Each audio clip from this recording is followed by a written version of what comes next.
हो, कालच्या बैठकीनंतर देखील तुम्ही ओबीसी समाजाच्या मोर्चावर ठाम आहे. काल समाधान झालं नाही म्हणून मोर्चाची भूमिका कायम आहे. नाही, सरकारने काल बोलवलं होतं. आम्हाला अपेक्षा होती की ओबीसीवर अन्याय करणारा हा जे आर सरकार रद्द करेल आणि त्याबरोबर इतरही काही मागण्या होत्या.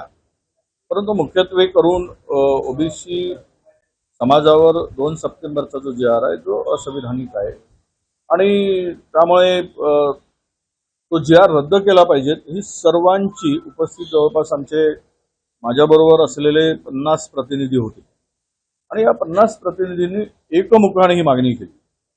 परंतु सरकारने त्या संदर्भात स्पष्ट भूमिका घेतली नाही आणि केवळ त्यामध्ये आम्हाला समजवण्याचा प्रयत्न झाला. पण अनेक तज्ज्ञ लोक त्या ठिकाणी होते की यामुळे काय नुकसान होणार आहे ओबीसीचं आणि हे प्रचंड नुकसान होणार आहे.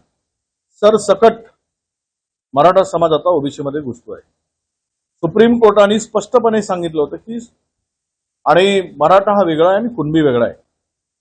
तरी पण कुणबी प्रमाणपत्र घेऊन ओबीसीकरण करण्याचं काम जोरात सरकारच्या माध्यमातून सुरू आहे. या सरकारच्या जी आर मुळे सुरू आहे आणि असं जर झालं तर ओबीसी जो मूळ ओबीसी आहे हा 374 जातीमध्ये विभागलेला जो ओबीसी प्रवर्ग आहे याचं फार मोठं नुकसान होईल. हा कुठेही दिसणार नाही. हा ना शैक्षणिक मध्ये दिसेल, ना राजकीयमध्ये दिसेल, ना नोकऱ्यामध्ये दिसेल. हा उद्ध्वस्त झालेला दिसेल, बर्बाद झालेला दिसेल. लहान लहान समाजातला एक माणूस सुद्धा उद्या नोकरीवर दिसणार नाही. 12 बलुतेदार, 18 बलुतेदार हे जे काही बारके बारके समाज आहेत याचं भविष्य अंधकारमय दिसतोय. एका समाजाच्यासाठी एका समाजाच्या दबावापोटी हे जे निर्णय झालाय ते महाराष्ट्रातील 374 जातीवर अन्याय करणार आहे. हे स्पष्ट आमचं मत आहे आणि त्यामुळे आम्ही मोर्चा काढायचा निर्णय घेतला. मुख्यमंत्री आणि उपमुख्यमंत्र्यांनी किंवा सरकारने 10 ऑक्टोबर पर्यंत काही जर पॉझिटिव्ह करायचं असेल तर त्यांनी त्या मोर्चाच्या ठिकाणी ते यावेत किंवा त्यांचे प्रतिनिधी यावेत आणि मोर्चाला संबोधन करून ते सांगावं अशी सुद्धा आम्ही मागणी केली आहे. शेवटची मागणी आम्ही अशी केली की त्यामध्ये पात्र हा जो शब्द आहे तो पात्र शब्द सुद्धा वगळा. पात्र पहिल्यांदा पात्र नव्हता, नंतरच्या 1 तासाभराच्या जी आर मध्ये पात्र काढलाय आणि ऑनलाईन सिग्नेचर घेतली. हे जे काही झालंय हे दबावापोटी झालेलं आहे. मग एखादा समाज दबाव टाकतो, मोठा समाज, विस्थापित समाज, आपला प्रस्थापित समाज ज्यांच्याकडे सर्व काही आहे, सर्व आहे, सत्ता आहे, संपत्ती आहे, धन आहे, ऐश्वर्य आहे आणि ठीक आहे ना, गरीब काही त्यातले असतीलही, आम्ही आहेतही. त्यासाठी ईडब्ल्यूएस ची व्यवस्था आहे. ना ओबीसी मधूनच द्या. एक सुद्धा माणूस ग्रामपंचायत मध्ये दिसणार नाही मराठवाड्यामध्ये, पश्चिम महाराष्ट्रामध्ये इतर ओबीसींचा. विदर्भामध्ये एखादी वेळेस ठीक आहे, इथल्या नोकऱ्या तर सर्व तेच खाऊन टाकतील. एकही नोकरीवर दुसरा माणूस दिसणार नाही. आणि ह्या सगळ्या व्यवस्था ज्या काही या जी आर मुळे निर्माण होत आहेत, व्यथा ओबीसींच्या निर्माण होत आहे, यावर सरकारकडून काही सकारात्मक निर्णय होईल अशी अपेक्षा होती. सरकारने भूमिका बदलली नाही तर ओबीसी संघटना रस्त्यावर करून निवडणूकमध्ये लढण्याच्या तयारीत आहे. ते बघा, 10 ऑक्टोबरला हा मोर्चा आहे. हा मोर्चा लोकांमध्ये खूप राग आणि संताप, चीड या जी आर मुळे आणि त्यामुळं या मोर्चाच्या नंतर सरकारकडून जर काही भूमिका सकारात्मक आली नाही तर पुढचे सगळे आम्ही मंडळी बसून सकल ओबीसी महामोर्चाचे त्यावर निर्णय घेऊ. श्वेतपत्रिका काढण्यासंदर्भात काय चर्चा झाली? नाही, श्वेतपत्रिका काढण्यासंदर्भात मागणी सर्वप्रथम मीच केली होती. त्यानंतर पंकजाताईंनी त्याला समर्थन दिलं. श्वेतपत्रिका यासाठी म्हटलं की तुम्ही जर नाही म्हणताय, धक्का लागला नाही आणि धक्का लावून आतमध्ये घुसवत आहे आमच्यामध्ये, तर आमची भूमिका ही होती की 2015 पासून किती मराठा समाजांना तुम्ही ओबीसी प्रमाणपत्र दिलं किंवा कास्ट कुणबी प्रमाणपत्र दिलं, यावर एक श्वेतपत्रिका काढा. धुळ्याचं प्रकरण समोर आलंय आमच्या.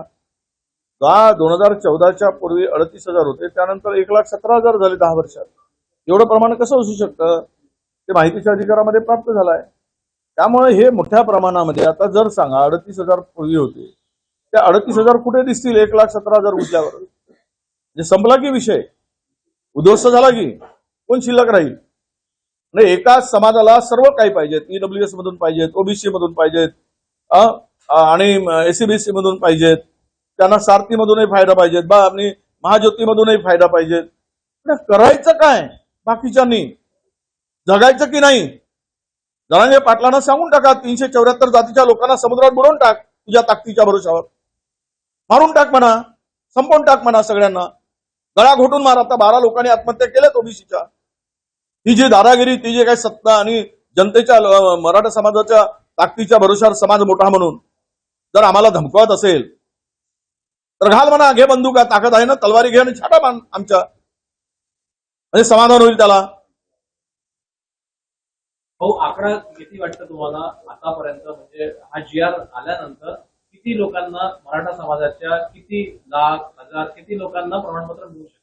हे बघा, शिंदे समितीने बोगस हे करून 58 लाख नोंदी, त्यामध्ये 58 लाख कुणबी नोंदी नाही. त्यामध्ये काल माहिती दिली, ब्राह्मणही कुणबी आहे, जैनही कुणबी आहे, सोनारही कुणबी आहे, जो शेती करतो निजामाच्या काळात तो कुणबी, त्यावरून 58 लाख नोंदी काढल्या.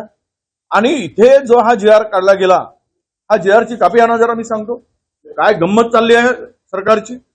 आणि हे सगळं सिद्ध करत असताना त्या खालच्या 3 कर्मचाऱ्यांच्याकडे जबाबदारी दिली, त्यांनी शोधायचं, त्याला काय करणार? त्यांनी प्रमाणपत्र द्यायचं, तलाठ्यांनी द्यायचं, ग्रामसेवकांनी द्यायचा, आणि यांनी अहवाल द्यायचा आणि प्रतिज्ञापत्र द्यायचं. हे तर नाटकच आहे. हा सगळा फसवण्याचा प्रकार आहे. आणि त्यातल्या त्यात नातेवाईक, कुळ, आणि कोणी म्हणजे एखाद्याने जर त्यांच्या नातेवाईकांनी प्रमाणपत्र दिलं, मी माझे हे नातेवाईक कुणबी आहेत, त्यालाही देऊन टाका. हा GR जो काढलाय हा इतका वाईट आहे. काय? स्थानिक चौकशी अहवाल, यामध्ये अर्जदार पुरोजाचा वास्तवाचा तपशीलबाबत खालीलपैकी कागदपत्रे जोडले आहेत काय? कुठला एक चालतो? शाळाचा दाखला, नोंदणीकृत दस्त, वीज बिल, ग्रामपंचायत दाखले आणि महसूल ग्रामपंचायत दाखला त्यांनी द्यायचा, ग्रामसेवकांनी महसुली दस्तपत्र यांनी द्यायचा. आणि शेवट याच्यात न्यायमूर्ती संदीप शिंदे खर समितीने ठरवून दिलेले दस्त. आता ते बोगसच आहे, ठराव त्यांच्यासाठीच केलेली ही समिती आहे. मराठा हे संदीप शिंदे निवृत्त, हे शिंदे मराठाच होते, कोणाच्या बाजूने देतील? आणि त्यानंतर कुणबी मराठा, कुणबी मराठा जात प्रमाणपत्र काढण्यासाठी चौकशीसाठी जोडलेली सर्वसाधारण कागदपत्रे. काय म्हटलंय? अर्जदाराच्या कुटुंबात, नातेवाईकात मराठा, कुणबी मराठा मिळालेल्या सर्वांमध्ये एक जर कोणीतरी काढला असेल, म्हणजे उदाहरणार्थ आमच्याकडच्या एखाद्या पोरीनं लग्न तिकडे पुण्यात झालं असेल मराठा समाजाच्या मुलाशी, आणि ह्या प्रमाणपत्राच्या पोरीचं जर कास्ट कुणबी आहे, तर त्याचा संपूर्ण गोतावळा सर्व ही कुणबी होती. हा त्याचा अर्थ आहे. अर्जदारांचे यांचे वडील, आजोबा, सख्खे भाऊ, सख्खी बहीण, काका, काकी, आत्या शाळा सोडल्याचा दाखला, वैधता प्रमाणपत्राची साक्षांतर. आता सांगा मला, विवाहित स्त्रीसाठी स्वतःचा शालेय दाखला, हे या वंशावळाचा प्रमाणपत्र पाहिजे. आता वंशावळ म्हणजे काय? हे खरं म्हणजे प्रमाणपत्र, कास्ट सर्टिफिकेट हे पितृपक्षाकडून येतं. हे वंशावळ पाहिजेत, पुरीच जेवढी वंशावळ आहे त्यांची. आणि गंमत काय वाटतंय, अर्जदार यांची सामाजिक पार्श्वभूमी कशी तपासायची बघा. त्यांच्या कुळातील, आता कुळ केवढा भारी असते, माझा कुळ एवढा मोठा भारी आहे की कितीतरी तो विस्तीर्ण पसरलेला आहे. त्या कुळातील व्यक्तींना कुणबी प्रमाणपत्र मिळाले आहेत काय असेल तर तो, म्हणजे हे कसं सांगायचं, त्याची सामाजिक पार्श्वभूमी कशी शोधायची. नातेवाईकांनी प्रमाणपत्र दिले आहे काय, तरी पात्र त्याचा कुठलाही नातेवाईकाचं डेफिनेशन नाही. जातीबद्दल पुरावा नसल्यास त्याबाबत प्रतिज्ञापत्र दिले आहे काय ते पण लिहून टाकलाय. कुणबी किंवा संबंधित सण उत्सव, उदाहरणार्थ बैलपोळा वगैरे साजरे होतात का? ज्याच्याकडे बैल त्याचा पोळा साजरा होतो, हेही धरून टाकलं. त्याच्याही पलीकडे पूर्वजाचा पेहराव, धोतर, फटका, लुगडा, साडी, आपला लुगडं, चोळी अशा प्रकारचा होता काय? आता काय आमचे आजोबा काय फुलपॅन्टमध्ये, जीन्समध्ये फिरत होते? पूर्वज सगळ्यांचे धोतरच घालत होते, सगळ्यांचे फटकाच बांधत होते, सगळ्यांची आजी त्या काळामध्ये पूर्वज लुगडच घालत होती.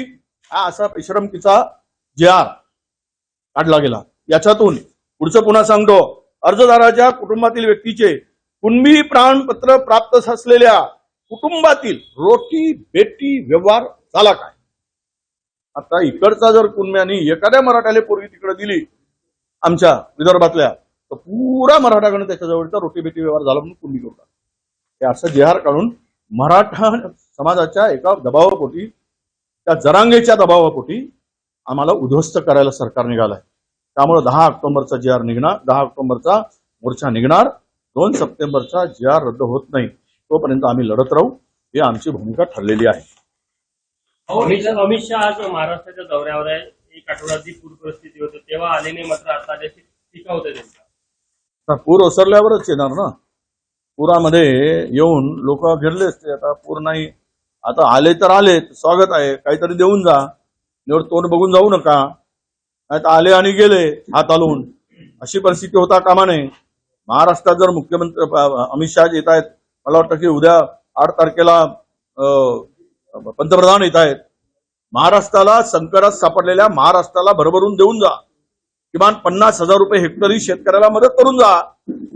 नाहीतर आलेच विमानतळाचं उद्घाटन करून जाल आणि कुठेतरी भेट देऊन जाल, कुठल्या आमदाराच्या कार्यक्रमाचं उद्घाटन कारखान्याचं करून जाल. त्यामुळे शेतकऱ्यांना यातून दिलासा मिळणार नाही. शेतकऱ्याच्या संकटामध्ये सरकार म्हणून उभं राहण्याचं दायित्व हे निभावायला पाहिजे आणि ती अपेक्षा आमची आहे त्यांच्याकडून. दिवाळीच्या स्टॉक लागणार आहे, वीज बिल महाग होणार आहे, 30 ते 95 पैसेपर्यंत वीज बिल महाग.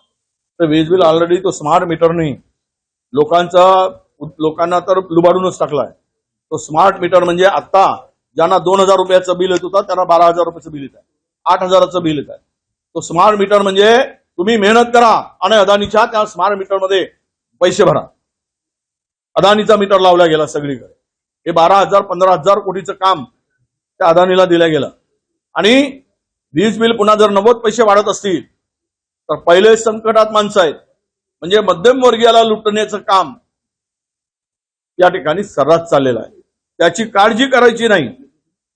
आणि 90 पैसे जर युनिटच्या मागे वाढले तर तो माणूस किती तो वीज घेऊ शकेल का आणि तो आपल्या घरामध्ये लाईट लावू शकेल का?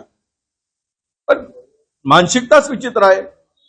सरकार आता या संदर्भात काही भूमिका घेण्याची मला वाटतं मानसिकता नाही.